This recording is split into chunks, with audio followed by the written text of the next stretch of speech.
तो मैं राशिद ज़हीर हूं और आप देख रहे हैं ऑनलाइन न्यूज़ इंडिया। फेसबुक और सोशल मीडिया के माध्यम से किस तरह से चुनाव जीते जाते हैं, इसकी एक रिपोर्ट आई है फेसबुक के माध्यम से और आपको खुलासा मैं करने जा रहा हूं। ये छपा है दैनिक भास्कर ने, बड़ी रिपोर्ट है और बड़ी खुलासा करने वाली है। क्या है कि बीजेपी आरएसएस ने, पहले लिखिए फेसबुक की रिपोर्ट में खुलासा, अभी 8 घंटे पहले की खबर है, यानी कि आजकल की खबर है। बीजेपी आरएसएस ने 2019 लोकसभा चुनाव अभियान के दौरान अल्पसंख्यकों को लेकर फेक न्यूज़ फैलाई, लव जिहाद जैसे मुद्दे को हवा दी। योगी जी ने एक स्क्वाड बनाया था, पता नहीं कहाँ गया वो कह रहे थे कि साहब जो लड़के कॉलेजों में बदतमीजी करते हैं वो एक स्क्वाड बनाया जाए, रोमियो स्क्वाड, पता नहीं कहाँ चला गया। इस तरह की बातें करके हिंदू जमात का एक पर्टिकुलर बड़े वर्ग का बेवकूफ़ बनाने की कोशिश की गई थी, लेकिन क्या हुआ आप जानते हैं। बहरहाल हम बताना चाहते हैं आपको कि क्या छापा कि दुनिया का सबसे बड़ा सोशल मीडिया प्लेटफॉर्म फेसबुक अब कंट्रोवर्सी चेहरा बन गया है। क्यों बन गया है? फेक न्यूज़, भड़काऊ पोस्ट, ह्यूमन ट्रैफिकिंग जैसे कई दाग इन पर दामन पर लग चुके हैं। अब फेसबुक ने पिछले 2 साल की मल्टीपल इंटरनल रिपोर्ट्स में कुछ चौंकाने वाले खुलासे किए हैं, जिससे अंधभक्तों की जमात तैयार हुई है। ये मैं कह रहा हूं, इसमें लिखा नहीं है, मैं बताना चाहता हूं। इसमें कहा गया कि 2019 लोकसभा चुनाव में एंटी माइनॉरिटी, समझ गए, और एंटी मुस्लिम बयानबाजी पर रेड फ्लैग में वृद्धि देखी गई। रेड फ्लैग क्या होता है ये भी मैं आपको बताऊंगा। 2020 की एक रिपोर्ट में इस बात को हाईलाइट किया गया कि पिछले 18 महीनों में इस तरह के पोस्ट में तेजी से वृद्धि हुई। इतना ही नहीं, पश्चिम बंगाल सहित आगामी विधानसभा चुनाव में इस तरह की पोस्ट के जरिए लोगों की भावनाओं को आहत करने की आशंका थी। अब सुन लीजिए, फेसबुक पर किसी नफरत फैलाने वाली पोस्ट को रेड फ्लैग दिया जाता है, एक झंडा बना दिया जाता है रेड, उसमें पता चल जाता है कि ये नफरत फैलाने वाली पोस्ट है। इस तरह की चिन्हित किए जाने का मतलब होता है कि उससे खतरे की आशंका है, या यूं कहें कि रेड फ्लैग के जरिए लोगों को उससे बचने का संकेत दिया जाता है। फेसबुक की लगभग इस तरह की सभी रिपोर्टों ने भारत को जोखिम वाले देशों ARC श्रेणी में रखा गया है। इसके मुताबिक भारत में सोशल मीडिया पोस्ट से सामाजिक हिंसा का जोखिम अन्य देशों से ज़्यादा अधिक है। ये किया किसने है? अब सवाल ये होता है। अब देखिए, गलत सूचना वाली पोस्ट में माइनॉरिटी को शामिल किया।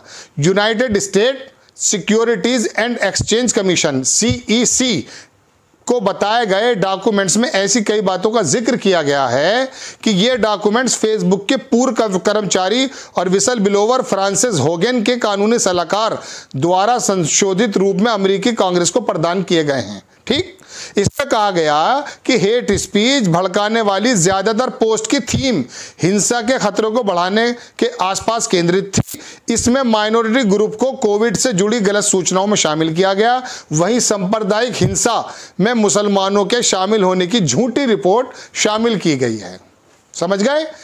मुसलमानों को झूठी हिंसा में शामिल की गई, इस तरह की पोस्ट लगाएंगे। अमेरिकी कांग्रेस द्वारा प्राप्त संशोधित संस्करणों के समीक्षण द इंडियन एक्सप्रेस सहित वैश्विक समाचार संगठन द्वारा की गई है। अब देखिए, असम के जो बिस्वा है ना, उनका भी नाम है। असम के CM भी अफवाह फैलाने में शामिल रहे। असम में विधानसभा चुनाव से पहले 2021 में एक इंटरनल रिपोर्ट में दावा किया कि मौजूदा असम के CM हेमंत बिस्वा शर्मा को फेसबुक पर भड़काऊ अफवाहों को फैलाने के लिए चिन्हित रेड फ्लैग किया गया था। उनके ऊपर भी लगा दिया कि ये भी जो है गलत कंटेंट डाल रहे हैं। इसमें कहा गया कि मुस्लिम असम के लोगों पर जैविक हमले की तैयारी कर रहे हैं। उसके पोस्ट में कहा गया था कि असम के जो मुसलमान हैं वो इतने पढ़े लिखे होगा, ये मेरे शब्द हैं, कि वो जैविक हमला करना चाहते हैं जिससे उनके लीवर, किडनी और हृदय से संबंधित रोग पैदा हो। अरे भैया, आसाम के मुसलमान और हिंदुस्तान के मुसलमान वो तो खुद डॉक्टर की लाइन में लगे हुए हैं, वो जैविक हथियार कहाँ से इस्तेमाल करेंगे? बिस्वा जी योगी बनने जी की चाहत में ये क्या सब कर रहे थे आप? आपका खुलासा हो गया है कि कौन कर रहा है? फेसबुक के अमेरिकी लोग कर रहे हैं, हम नहीं कर रहे हैं। द इंडियन एक्सप्रेस द्वारा हेमंत बिस्वा से पूछा, बहरहाल आगे सुन लीजिए। भड़काऊ कंटेंट को फेसबुक ने आगे बढ़ाया। भारत में सांप्रदायिक संघर्ष शीर्षक की एक अन्य इंटरनल फेसबुक रिपोर्ट में कहा गया कि अंग्रेजी, बंगाली और हिंदी में भड़काऊ कंटेंट कई बार पोस्ट की गई। विशेष रूप से 2019 दिसंबर मार्च 2020 में इन्हें पोस्ट किया गया। ये नागरिकता संशोधन अधिनियम के विरोध में मेल खाती हैं। डॉक्यूमेंट्स में इस बात का भी पता चला कि प्लेटफॉर्म पर ऐसे कंटेंट मौजूदगी के बावजूद फेसबुक की टीम न्यूज़ फील्ड पर इसे आगे बढ़ाने के लिए एल्गोरिदम तैयार कर रही थी। अब आगे देख लीजिए क्या है। आरएसएस ने क्या किया, आरएसएस और बीजेपी ने लव जिहाद को हैशटैग किया। ये लाठी भांज रहे थे आरएसएस वाले, कहते हैं सांस्कृतिक प्रोग्राम है हमारा, हम जो है ना भारत को सांस्कृतिक बनाना चाहते हैं। इनके बारे में रिपोर्ट कहता है वो कि आरएसएस और बीजेपी ने लव जिहाद को हैशटैग किया। 2021 की एक अन्य फेसबुक इंटरनल रिपोर्ट के अनुसार इंडिया हार्मफुल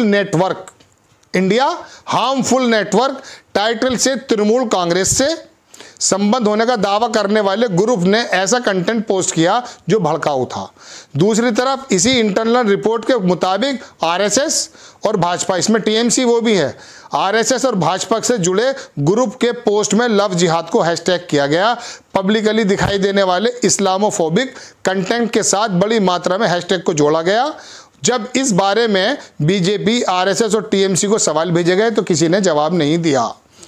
अब सुनिए, ये व्हाट्सएप यूनिवर्सिटी का जो शब्द है, ये बेसिकली हुआ यूँ है कि वो जो डाटा है वो हमारे सामने भी 250 रुपये में 1 GB आता था और अब रोज़ाना 2 GB मिलता है। 200 रुपये दीजिए, पूरे महीने 2 GB रोज़ फूंकिए। चूँकि ये डाटा एक काम तो ये कि इनको बेरोज़गार होने का एहसास नहीं होने दिया, चूँकि इन्होंने टिकटॉक, इंस्टाग्राम, ये तमाम चीज़ें देखी, जाहिल थे तो इसलिए ज़्यादा पढ़ नहीं पाए, उससे कोई काम की बात तो ले नहीं पाए। इसी वजह से इंडिया पॉर्न देखने के मामले में भी कितना आगे चला गया था, आपको मालूम है, वो कोई और दूसरा विषय है। बहरहाल, तो ये इस तरह की जब भड़काऊ भाषण और कंटेंट, बिस्वा के ऊपर भी आरोप है, बंगाल के भी ऊपर आरोप है, आरएसएस और बीजेपी के भी ऊपर आरोप है। जब इनको डाला गया तो इनका जहन बनाया गया, इनका जो है ना जहन बनाया गया कि अरे साहब हिंदू खतरे में है। हिंदू को खतरे में बताया। 5000 साल से या 20,000 साल से हिंदू सभ्यता मौजूद है, इतने से मुसलमान, इतने ज़्यादा दूसरे लोग, हिंदू खतरे में है। ये छोटी मोटी घटनाओं को फेसबुक पर, सोशल मीडिया पर डाला और फिर बताया हिंदू खतरे में है। वो जज्बात में गया, क्योंकि वो तो अनपढ़ था, व्हाट्सएप यूनिवर्सिटी का उसको ज्ञान था, वो जाकर वो उठ कर आया कि लो मियाँ मैं करके आया हूँ ये काम। तो ये जहन बनाने का काम किया था, जिसका खुलासा किया है फेसबुक की रिपोर्ट ने, हमने नहीं किया। हम तो सिर्फ आपको उसका एक इम्पैक्ट बता रहे हैं कि किस प्रकार से सोशल मीडिया के माध्यम से, बल्कि रवीश कुमार की बात याद आ गई अपनी बात को काट के, कि आपको हिंसक बना रहा है टीवी, सोशल मीडिया है, तमाम चीज़ें। चूँकि इसके अंदर जो आदमी सोचता है ना वही मिलता है। भाई आप यूट्यूब पे जाइए, यूट्यूब पे जाके आपने कहा साहब मैं गंजा हूँ और मुझे बाल की ट्रांसप्लांट करानी है, मैं तो हुई खैर। अब उसमें क्या हुआ कि वो YouTube पे नेक्स्ट टाइम जब भी आप ऑन कर रहे हैं वो सारे गंजे आने लगे, साहब ये हमारा वाला वो, तो इसने हमारा वाला जो इंस्टीट्यूट है वो ऐसे बाल लगा देता है और ये कर देता है और वो कर देता है। ये तो मैंने आपको मिसाल दी। इसी तरह से जब हेमंत बिस्वा जी ने या किसी भी अंधभक्त ने या IT सेल अमित मालवीय ने या किसी ने भी एक वीडियो डाला और कहा साहब देखो तो सही मुल्ला किस कदर मार रहा है, वो इसी संबंधित इनका ये इंटरेस्ट, वो फेसबुक का सर्वर, यूट्यूब का सर्वर समझ लेता कि ये अंधभक्त है, इसको यही चीज़ें चाहिए, तो वो इसी तरह की चीज़ें डालने लगता है। वो देखता, अब उसका जहन तैयार हो रहा है। फिर वो क्या करता है, फिर वो पहलू खान को मारता है। फिर वो क्या करता है, फिर वो आसाम के अंदर एक मरे हुए आदमी को ऊपर कूदता है। फिर क्या करता है, फिर वो त्रिपुरा और कश्मीर में बदतमीजियां करते हैं। फिर होता यूं है कि लॉ एंड ऑर्डर हाथ से निकल जाता है। फिर क्या होता है, फिर वो होता है जो मैं कई बार आपको रिपोर्ट में बता चुका, बाहर के देश बताते हैं कि भारत के अंदर अल्पसंख्यकों के साथ, मुस्लिमों के साथ क्या हो रहा है। फिर क्या होता है, फिर यह होता है कि बाहर के लोग जो इन्वेस्टमेंट करने आते होते हैं तो कहते हैं यार ये तो पाकिस्तान से भी ज़्यादा नीचे जा रहा है क्या। ऐसा है नहीं, लेकिन ऐसा सोचते हैं।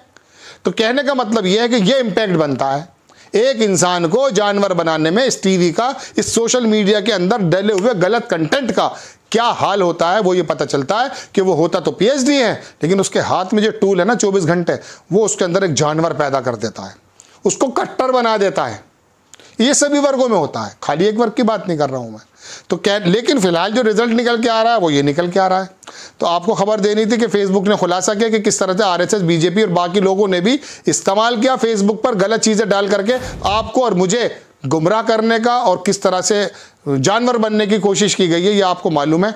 आपको खबर कैसी लगी अपनी राय कमेंट्स बॉक्स में ज़रूर दीजिए और हमारे चैनल को सब्सक्राइब कीजिए, शेयर कीजिए। नेक्स्ट टाइम फिर किसी खुलासे के साथ, खबर के साथ, एविडेंस के साथ, गोल्ड मीडिया की तरह नहीं, सच बात लेके सामने आपके आऊँगा। तब तक के लिए जय हिंद। इस खबर को अभी लाइक करें, शेयर करें, अभी चैनल को सब्सक्राइब करें और घंटी जरूर दबाएं।